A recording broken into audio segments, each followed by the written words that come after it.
Hi, thanks for coming, you guys. So I'm here to talk about how cartoon Torah commentaries combine appeal to a generation being educated online as well as in the classroom. So I was just thinking about how there's two things going on at the same time. On the one hand, we have the great shriveling, some might say failing, some might say gasping for breath, of Jewish education. Right now, only 27% of Jewish kids, 6 to 17, are in a Jewish learning institution of any kind. And 28% of Jewish kids don't receive any formal Jewish education at all. That's what we learned in the last Jewish population survey.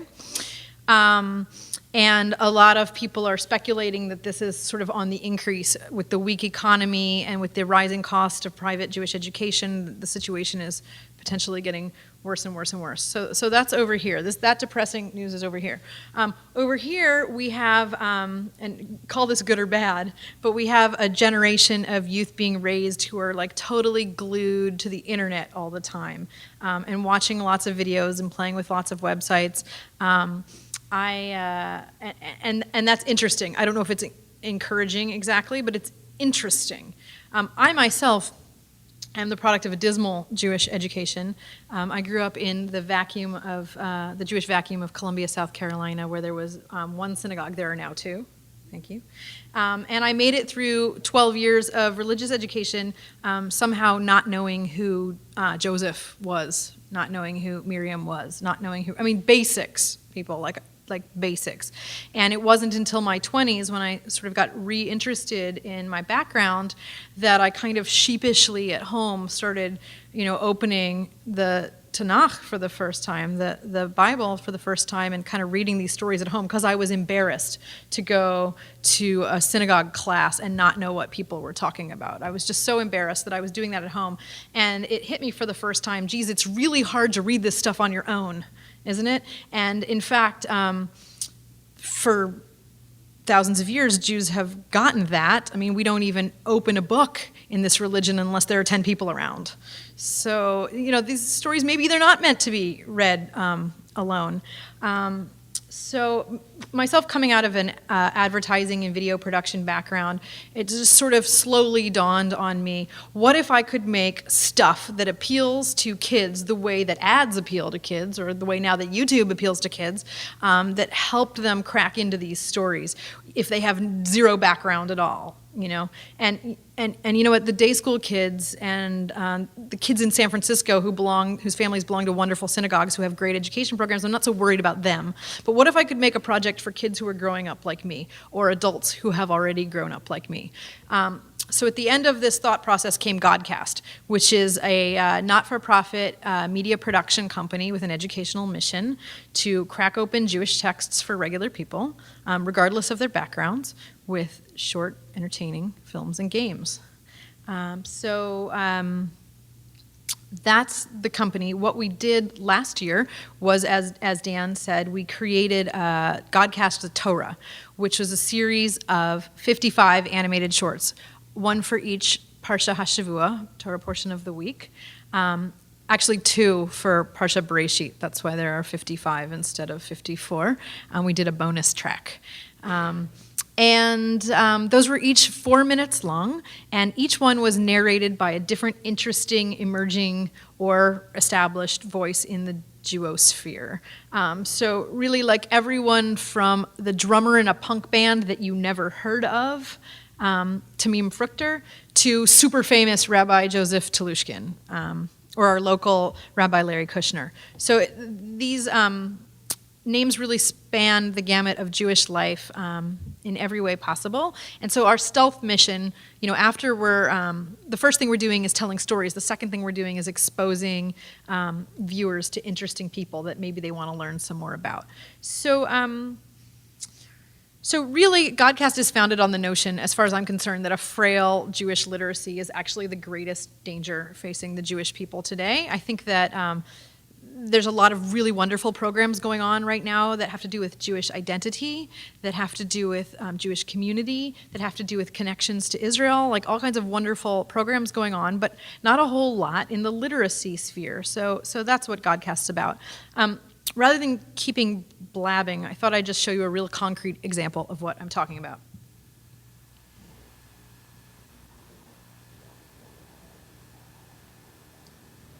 So you're 12. You're 12 and you're going to have your bat mitzvah next year, and bing, you get Parsha Truma. Here's just a look at Parsha Truma. I have a few slides of this, but this pretty much gets it across. It's verse after verse after verse of very technical descriptions for the building of the Mishkan. Now, forget about if you're 12, you don't know what a Mishkan is. Okay, you look it up. Tabernacle. What's a tabernacle? What's a cubit? What's a tenon? All of this stuff, and it's incredibly, like, your eyes glaze over looking at this parsha. And this comes from personal experience. I was in a Jewish leadership program when I was a new young adult on the Jewish scene, and somebody had to give a Devar Torah each week, a little word of Torah, and I was given Parsha Truma, and I looked at it and I was like, what am I going to say about this? It's just directions for the building of the tabernacle. So you're a bar mitzvah boy. This is what you've got. So along comes Godcast to take this text and hopefully make it fun, make it understandable, and give it a little taste of meaning. So with that, I want to show you my first video example, Parsha Truma.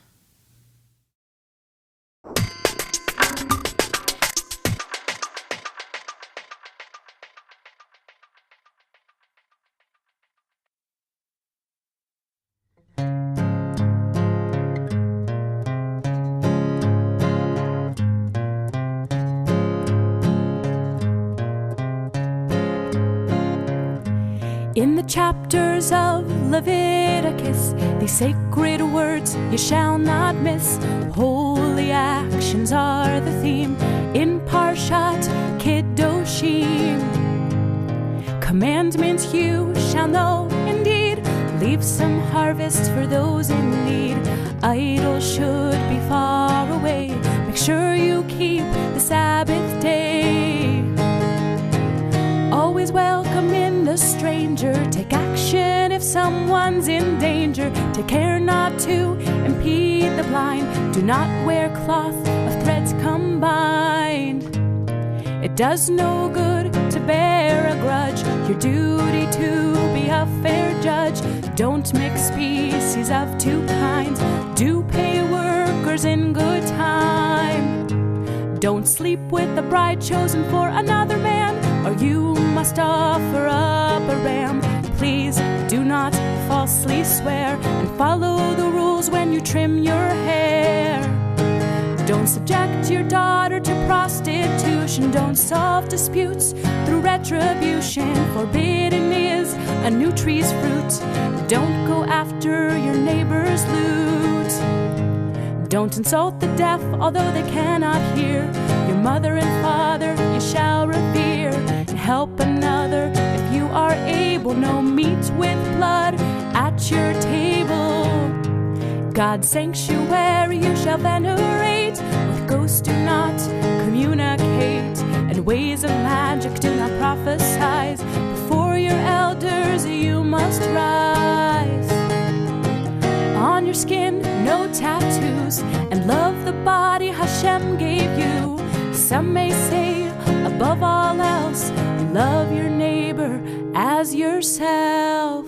In the chapters of Leviticus, these sacred words you shall not miss. Holy actions are the theme in Parshat Kedoshim.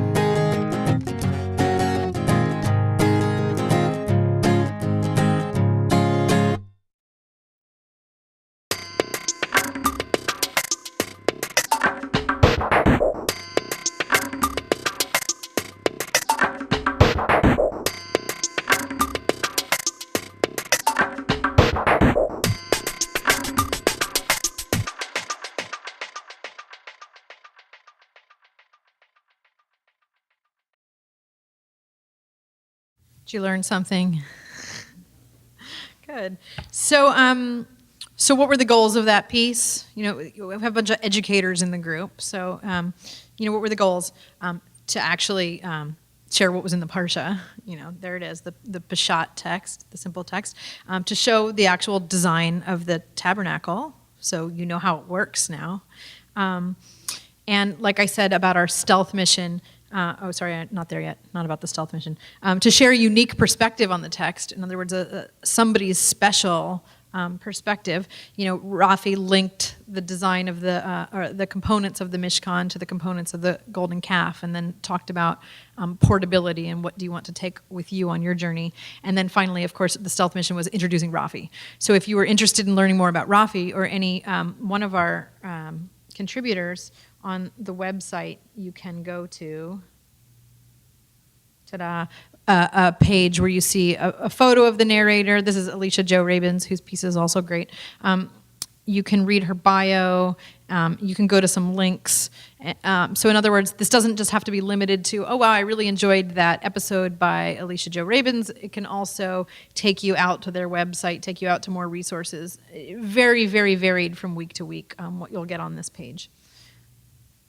So, another thing that comes with each episode is, where is it? A curriculum guide for teachers.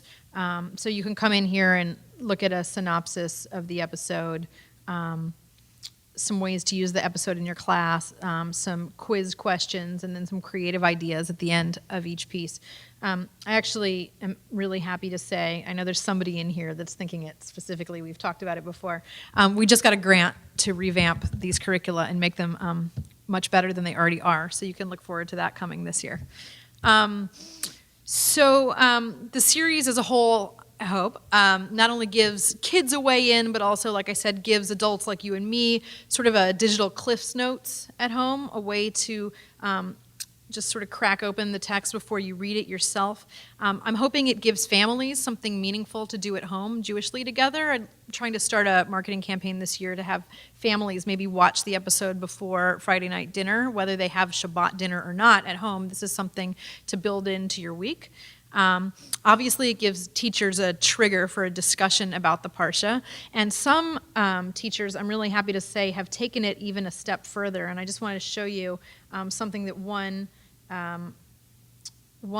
educator friend of mine in Westchester has done. This is really cute.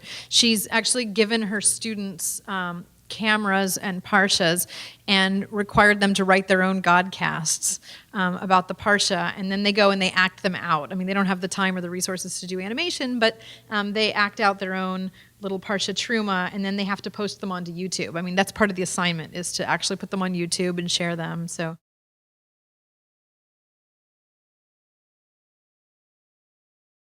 How did Moshe feel when he got all of these complicated instructions to build a Mishkan from God? Well, how should we know? The Torah doesn't say anything about how people are feeling. You have to interpret it. You have to read between the lines. For all we know, this could have been exactly what happened. God told me to tell you guys to build a Mishkan. Okay. Well, how did Moshe feel? He could have felt like this. I feel so great! I get to tell all of Bnei Israel to build the Mishkan. Yay! Plus, I split the Red Sea. I can so do this. Because Moshe is the leader, he should be very confident. Or he could have felt like this. Uh-oh, I can't stand in front of Bnei Israel and tell them all these important instructions. I have a stutter. It's really cute. If you go onto YouTube and search for Godcast, and we spell it with the hyphen, you'll find like a dozen of these that the kids in this class did. And the teacher, Sarah Handel, who's a friend of mine, says that it's one of their favorite activities to do in class. So take that one home, teachers. So I was asked to share some words with you guys about the process, how we make these pieces. The way it works, I have a partner, Matthew Roth. He's the editorial director of the project. And we sat down together at the beginning of the year for the Torah project, and we thought, okay, we have 55 opportunities here. Let's try to match interesting people with parshas that they might make sense with. So Rafi Kushik, who narrated Parsha Truma, is actually a furniture designer. So it was perfect that we would put him into a piece talking about the design of this very big, very holy piece of furniture. And likewise, Alicia Jo Rabins, we matched with Parshat Vayakhel because it's a parsha about art and beauty, and I thought, oh, we should have a musician with a lovely voice do that piece. So we tried to make connections like that, and we went out and asked those people, hey, try and write a 4-minute Devar Torah, which is about 800 words. And Matthew, as an editor, looked in on the process and made sure that people wrote something that was very pluralistic. That's important to us, inclusive of Jews from all different streams of Judaism, that assumed no background knowledge, that didn't have a gratuitous use of insidery phrases in Hebrew. Like, we have a narrator's FAQ, and I actually say in it, if you're the kind of person that can't get through the day without using phrases like Baruch Hashem and Talmud Chacham, fine, but you have to define them as you go through the piece. So they were designed to be very non-insidery that way. I think those are sort of the main points there. Then we booked that person into a recording studio in whatever city they live in, and people were from all over the world, really. I mean, as far as Jerusalem, London, Melbourne, and the Castro. So it was just from all over the place.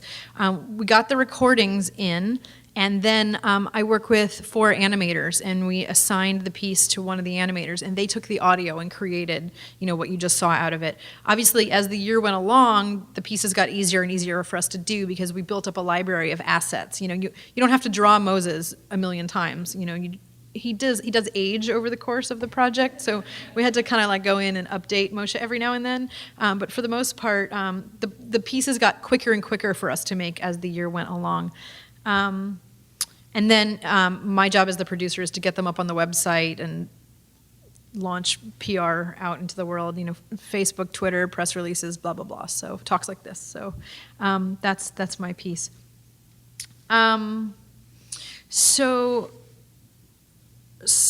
We ran into a lot of really interesting problems when you're creating media out of Jewish texts. How can we be educational at the same time as being provocative? There's a really fine line we wanted to walk to make sure that things had a lot of information to share, but were also fun. I did a survey, fairly informal survey of a dozen teenage boys in particular, because we knew that teenage boys were going to be the hardest nut to crack. How do you get them to watch these things? About how do they decide what they want to watch on YouTube? And I interviewed them, and it was so interesting. I heard this from several of them. Oh, well, I go to YouTube and I type in something like bike accident. And whatever videos come up, that's what I watch. Or man falls out of tree, and that's what I watch. So it's become clearer and clearer to me over time that if you want young people, especially boys, to watch these things, you've got to make them funny, you've got to make them possibly gory, and I'm talking with the team more and more about that. Like, how can we, while being tasteful, be more funny, be more gory? And there's plenty of opportunities, it turns out, in sacred Jewish texts to be totally gory. We just have to walk this line with, our gatekeepers, our intermediaries, our wonderful teachers who use these things. We don't want to upset teachers at the same time as making 12-year-olds happy. So we're sort of playing with that, and we're excited and nervous as all get out that our next project is the book of Joshua, which is the most violent, horrifyingly upsetting text I've read in a long time. We've been, Frady's been part of this, doing a close reading of Joshua in my living room for the last month, and it's pretty upsetting, and I don't know how we're going to do it. But I have this inkling that we have to show lots of blood and guts, and that the kids are going to love that. And I really want to hear back from you guys who are specialists about this later, about your 2 cents there. So that's the first thing, balancing pedagogy with provocativeness. Then you've run into the problem, this is sort of the obvious looming problem, which is how do you animate the unanimatable? For instance, the book of Leviticus, right? You would think, starting out this project, you would think, oh man, they're screwed when they get to the book of Leviticus.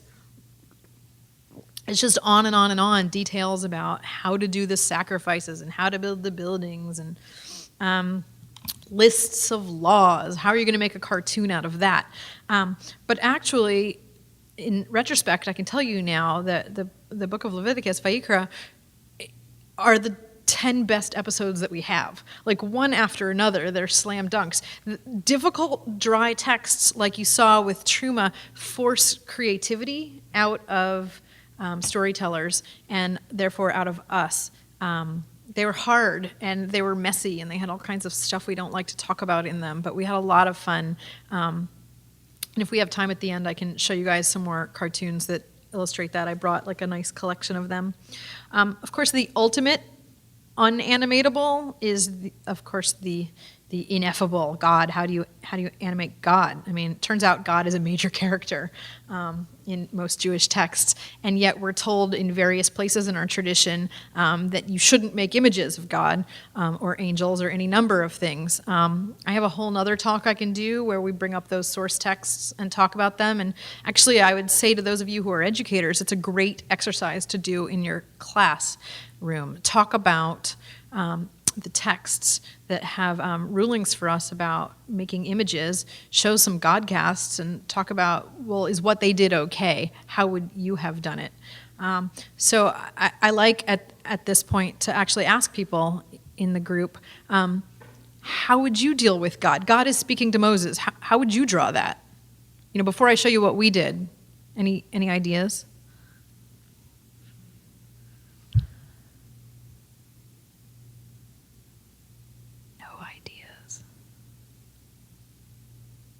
Yeah.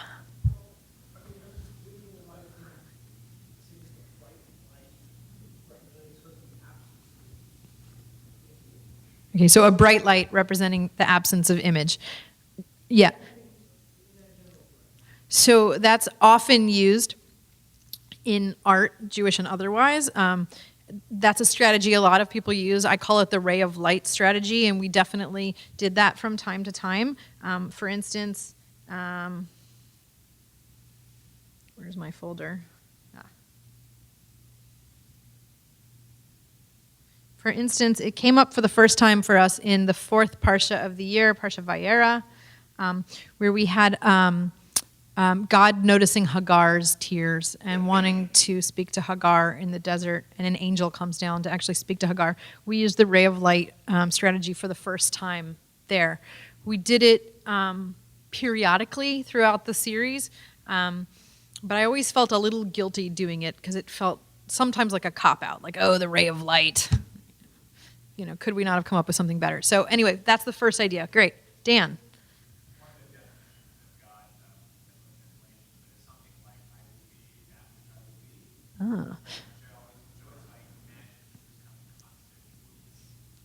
Okay, so the idea of the phrase that's uttered there, I am that I am becoming, or however you would translate that.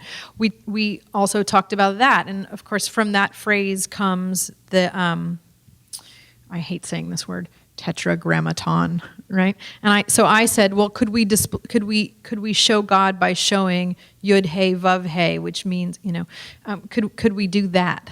And my partners shot it down, and they said, no, actually there are some communities of Jews who would find it problematic if you would put those letters up on the screen and then they would disappear or be wiped over or something like that. And I said, okay, well, sometimes in texts you see just Yud Yud instead of Yud Hey Vav Hey, which is like obscuring that. Could we just do Yud Yud?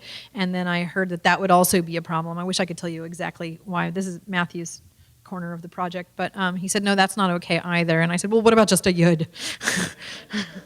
And just a Yud wasn't okay either. And then I was like, well, what about like if it was like Aleph and Tet, you know, like the beginning and the end? And that led to this great new solution to the problem, which was let's just show the whole Aleph Bet, which brings you back to the mystical idea that God spoke creation into being, and the letters of the Aleph Bet are the basis of creation. So here you see that in Parshat Vayishlach. There's a phrase where the narrator, Darrell Horn, says that Jacob named the place Peniel because there I saw God face to face. And so at that moment, we showed God's face. Here, it's better when you see it animated, but there's a little, that's Jacob and Esau looking at each other, and in between them is God, and actually in the cartoon it animates. In that little burst in the middle, it doesn't just have an Aleph, it cycles through the whole Aleph Bet, and you just see the letters swirling, and we use that quite a bit. We really like that solution a lot. So you see a lot of that in the series. Other ideas? Yeah, Frady. Just voice from the background. Did we ever do that?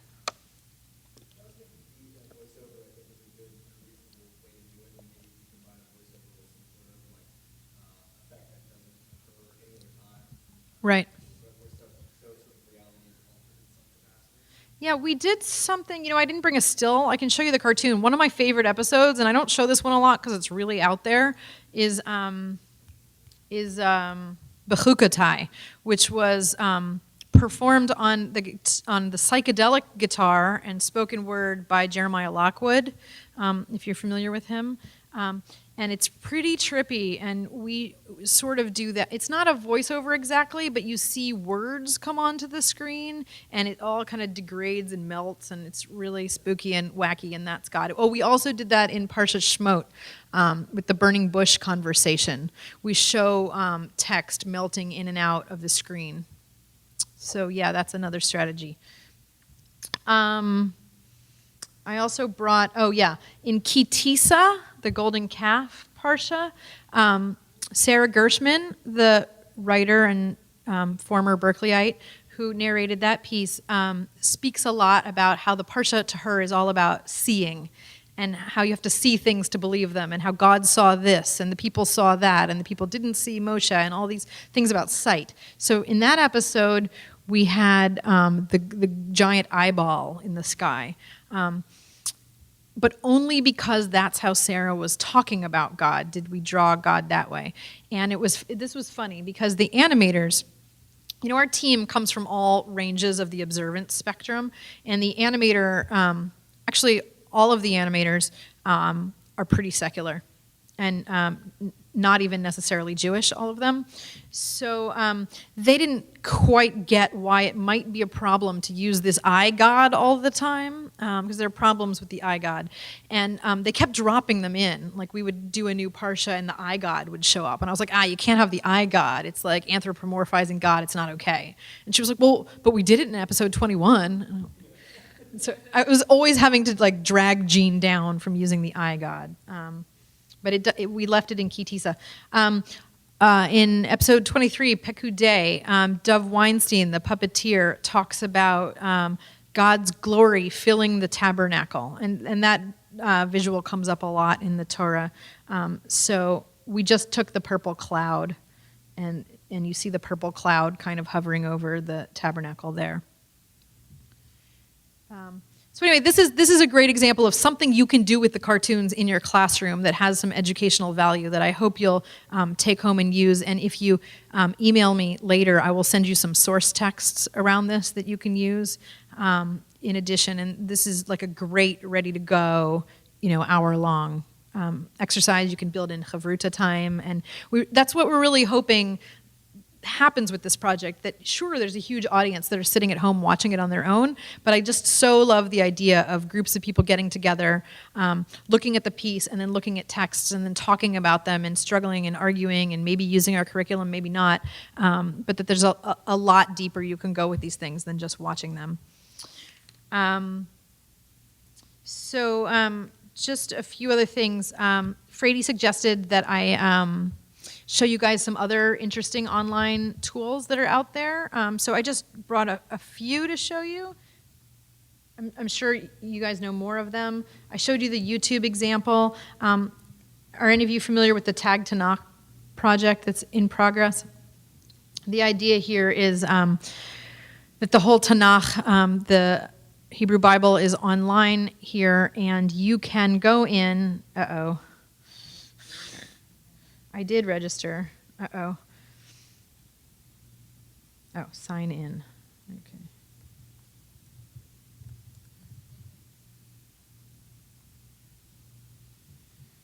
It looks a lot like a lot of Web 2.0 sites, but you can go in here and actually tag lines of Tanakh with photos, video, or annotations, written annotations that are of interest to you, without this turning into a big show and tell. Here's the chapter, and then people have tagged it with all different kinds of stuff. So this is another great tool for your classroom, and you could actually assign your students to come in and use this tool and tag it themselves. This is very much in progress. This is a project of the Jewish Publication Society, J.T. Waldman's baby. It's a pretty cool project. A friend of mine who's also a Godcast narrator, Patrick Olive, has a website called punktorah.org. And he is getting on there every day, almost, it seems like, standing in front of a webcam and talking in his very fun Southern accent, punk rock style about, whatever it is, this week's Parsha or how to light Shabbos candles. And so there's a lot of videos on here. You can just see some of them there that kids are definitely going to relate to because they're fun and they're loud and they're crazy. And this is a great project. This is in development, mediamidrash.org. It hasn't launched to the public yet, but this is trying to create a shared space for educators to upload curricula that they've written around a certain topic, and then for other people to download them. It's a sharing space for that. And you can, again, drill in here by topic, Tanakh, holidays, whatever. Oh, look, there's a Godcast video. There it is. So, Godcast is one of the kinds of things you would find here. And, of course, the big, that's Parsha Tizriah. I would love to show you guys that one, too. And then, of course, there's myjewishlearning.com, which you're probably familiar with. I feel like it's kind of become the Wikipedia of Jewish learning. Whenever I Google any sort of Jewish term, Wikipedia comes up first, and then myjewishlearning.com. So it's just like a huge gathering place for all kinds of information that could help you do research and help kids do research. And look, there's Punk Torah featured on the right, and Ellie Winkleman, a Godcast contributor. It's all a small little digital mafia, and I'm so proud to be a part of it. So before we just open this up to Q&A, I thought I would just show you this week's Parsha, because why not? It's a double Parsha, Acharimot Kedoshim, and Kedoshim happens to have been written and performed by a local artist, Alana Jagoda. So I thought I would, I know it's been screened in this room before, but it is this week's Parsha, so I thought I'd share that with you and then get your questions ready.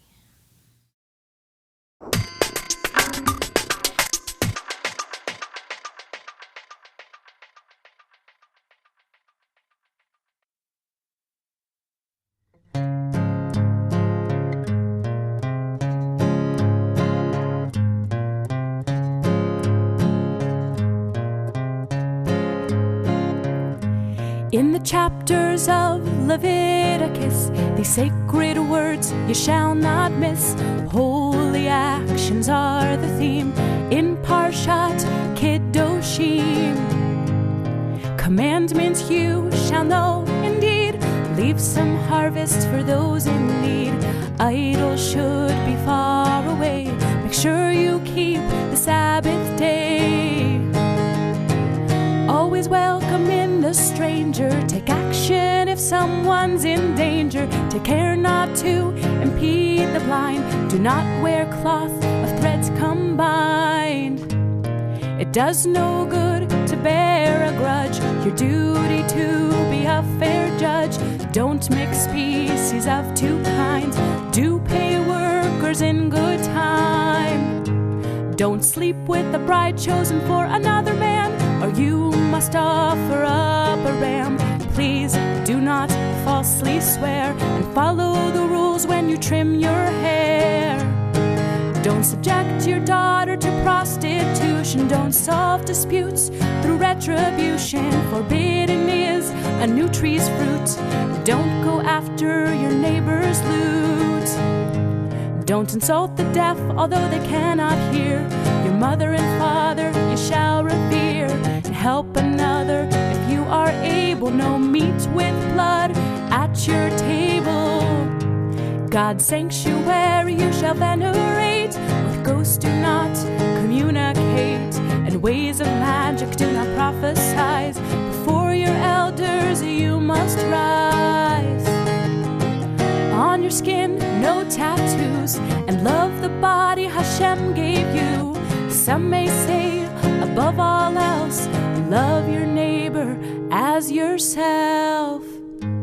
In the chapters of Leviticus, these sacred words you shall not miss. Holy actions are the theme in Parshat Kiddushim.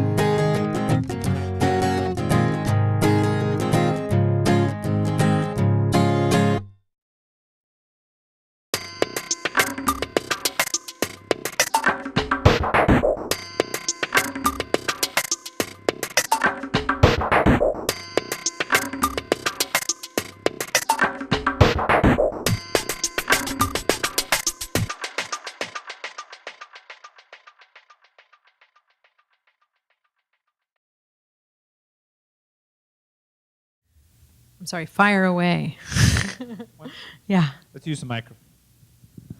Let's use the microphone so we can have this recorded for posterity.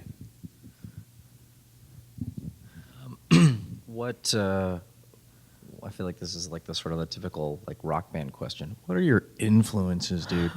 Like, are you looking at other like web episode type things like my personal favorite Homestar Runner, or or the which are just hilarious, or the eternal favorite of Teen Girl Squad. Yeah, exactly, and South Park, right? I feel like when you were talking about the boys, the 13-year-old boys who, what are they going to like? It's like, they like South Park. What are the type of things that you're looking to, Right. to sort of learn how to, do your program better? Right. I'll tell you, a big thing that I look at is, this is kind of ducking your question, but what not to do. I've watched, I feel like I've watched every little short Jewish video out there, viral videos or videos that are attempting to be viral, of the last 5 years, all these like kitschy little Hanukkah videos and whatever. I've watched all of them. I hate almost all of them. Because they usually fall into one of two buckets. One is, this is really shticky, kitschy Jewish humor and communicates nothing. Although it's sometimes funny. Like, I'm not saying they're not funny. Flash mob, hey ya, latka dance on Ben Yehuda Street. Like, yeah, that was funny, whatever. But did I learn anything from it? No. So that's the one bucket. The other bucket is quite the other extreme, is very observance-focused how-to videos, how to light the menorah, as if there's only one way to do anything Jewish, So videos like that. Sometimes they're animated, sometimes they're not, by the way. I'm kind of lumping it all together. I am not interested in observance. Or I don't mean I'm not interested in observance. I mean, I'm not interested in your observance. One of my goals is not that you should go home after watching Godcast and become more observant in this or that way. So we're pretty careful to leave that out of our videos. We would never do a piece that teaches how to light Shabbos candles or how to, bench Birkat Hamazon. Like, we just wouldn't do that. That's not what we do. But most of the stuff out there does fall into one of those two buckets. So it's rare that I see something online that moves me and makes me want to copy it. Interestingly, when we're doing a series right now of holiday specials, and we've so far done Hanukkah and Pesach. And when Hanukkah came around, the first thing we did was search what are all the Hanukkah videos out there, and we saw all the kitsch, and some of it is made by friends of mine, and some of it I enjoy, but again, didn't learn anything from. And we found one thing online that we felt that we learned something from, and it turned out it was 30 years old, and or 20 years old, and that is the half-an-hour animated film Lights. I don't know if any of you guys have seen Lights, which was narrated by Leonard Nimoy, which is awesome. And somebody had, ripped it and put it up on YouTube where it's probably not supposed to be. But I was exposed to it for the first time in this way, that I found somebody's ripped copy of it on YouTube, and I actually bought the DVD and watched the whole thing at home, and I was moved by it. Even though it's old and even though it has its issues, I was really moved by it, and it affected the way that we made our Hanukkah episode. So that's, I hope that touches your question somewhat. But I watch a lot of stuff. I force myself to watch music videos. I force myself to read a lot of teenagery blogs that I wouldn't maybe look at otherwise. But then again, we don't want to make things that too specifically target, the teenager of 2010. I want these things to still be good in 10 years, so we are not going to use too much contemporary slang and.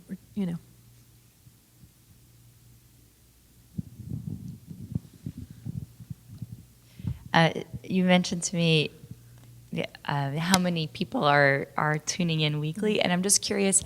You might want to. That's good there. I think you said 10,000 or something like that. I'm not sure. It varies from clip to clip, but yeah. And how has it grown, and how do you see it continuing? I'm curious about who, if you have a little bit of a breakdown of who is tuning in and right. why they're tuning in. Right. So it's really interesting. The Torah project is special in that since there's somebody different narrating it each week, this is almost like a accidental marketing ploy on our part because, Rabbi David Saperstein's piece came out on Parsha Shoftim, and he included it in his weekly newsletter to subscribers to the RAC mailing list, and 40,000 people clicked through from his newsletter to Godcast. It was the best week we ever had. It was awesome. Whereas some other people, aren't particularly internet-y and didn't forward it, and so not as many people saw that episode. I get a ton of traffic from Facebook and from Twitter. I have a newsletter with a few thousand people on it, so I always see spikes on Fridays. I send out a Shabbat Shalom email where I link to that week's episode. Ooh, I have to prep tomorrow's, don't I?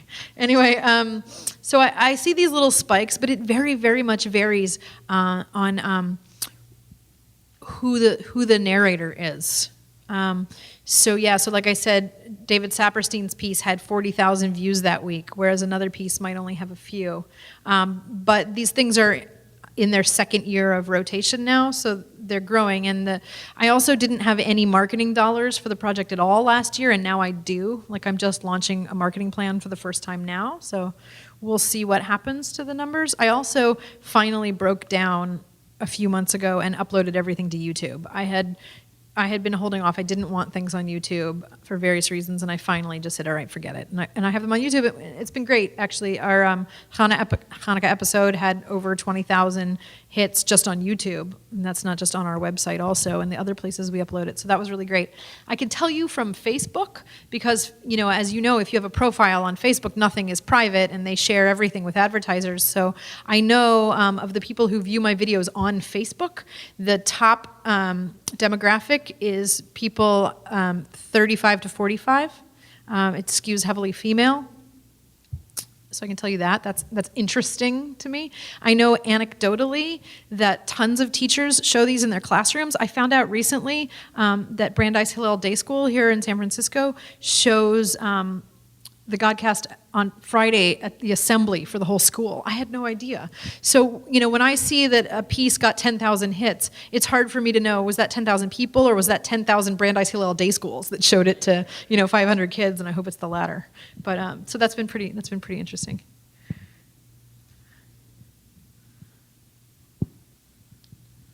So there's obviously plenty of commentary and discussion on the Torah, and that's I would argue, potentially more easily consumable than, say, modern Jewish history, as an example. Do you have any plans to cover modern Jewish history and potentially some of the not so pleasant topics that would go with it? Yeah, no, we've actually we're avoiding that. We're specifically avoiding it in our mission statement. It says that we're devoted to illuminating core Jewish texts. So we're sticking to texts. Now, would I go to work for,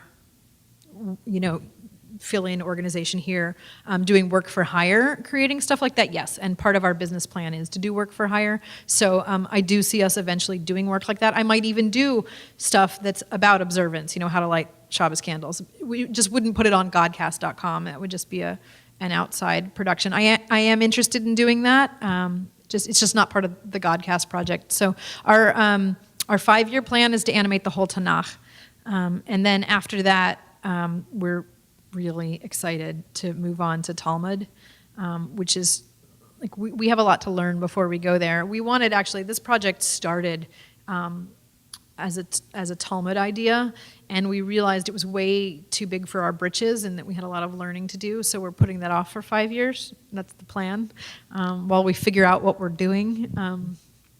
But yeah, history is probably not something you'll see from us.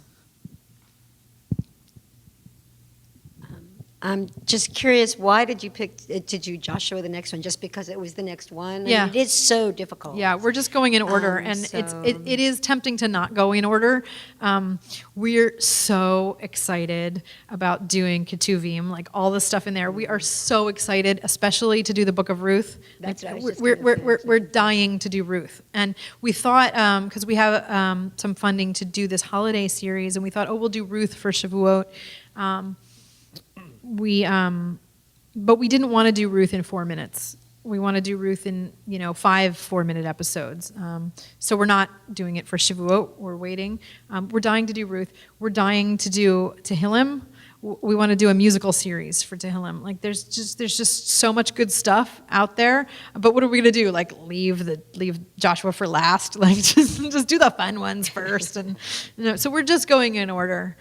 Now we're not sure that the format will stay the same. You may not see us do Joshua as a series of 10 episodes voiced by 10 different people, or you may see us do that. We're actually fighting that out right now.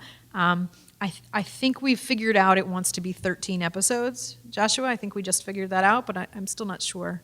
But the good news is that by the time we get to Ruth, we're going to be just experts. So I know that you can. Oh, I have a really loud voice. Can I just not use the microphone? They want you to. Yeah. Okay, sorry. I understand that you can track the traffic that comes to Godcast and measure how many people are watching that way. But I'm wondering if you can speak to the ways in which you measure the efficacy of your larger goal of increasing the Jewish literacy of youth who are underserved by the Jewish education community, or what you just said of illuminating core Jewish texts. Right. So you're asking a question about evaluation strategies, and so the one thing I've been doing is we've been building a mailing list, and at some point we're going to do a formal evaluation of that group that will write some sort of survey, and we'll put that out there. I mean, we want to do it professionally. We want to do it right. I don't want to just throw together a survey monkey and put it out into the universe. So I have a small grant right now to bring on an educator. This is the person who's going to be working on the curriculum guides, and an educator is the right person to help us do that, to maybe do some before and after stuff, to take, whether it's focus groups or take slices of the mailing list that we know, because we ask people, how old are you? What kind of Jewish education do you have? So we know things about people, and set to them a set of questions, and then maybe show them something, and then set to them another set of questions. I'm also pursuing a program where we're going to set up on the website sort of a test your Bible IQ quiz, and depending on your results, we're going to give away free DVDs. If you score low on the quiz, you might get a free DVD from us, like these kinds of things.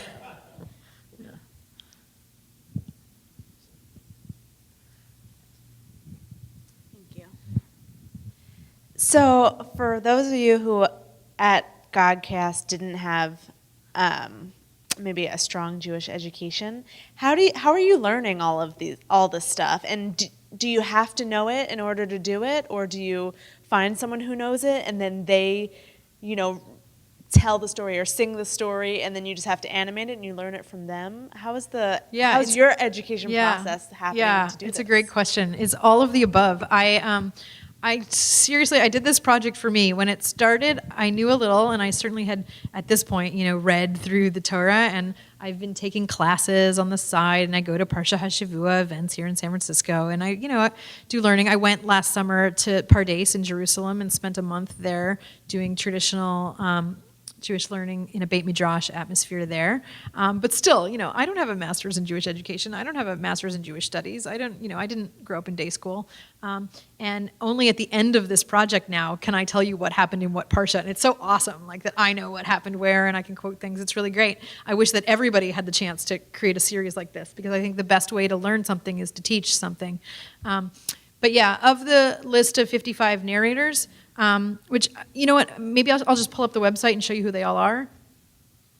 Of this list, certainly not all of them are educators or are even super educated.